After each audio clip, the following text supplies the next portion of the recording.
My topic for this fourth grading is all about idioms. What is idioms? Idioms is a form of language that is spoken in a particular area and that uses some of its own words, grammar, and pronunciations.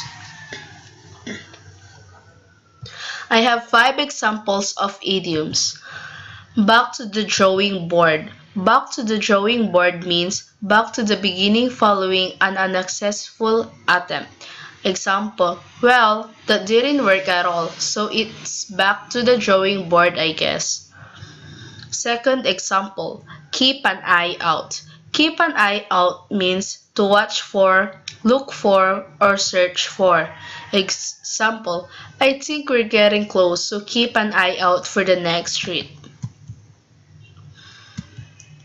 Third example, walk in the park. Walk in the park means something easy or pleasant, especially by comparison to something.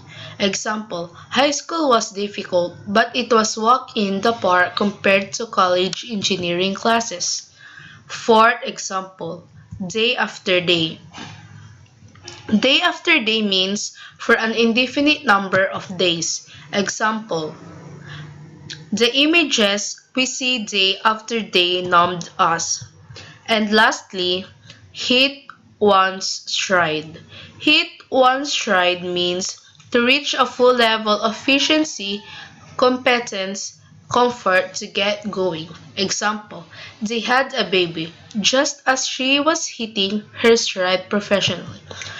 That's my topic for this fourth grading period.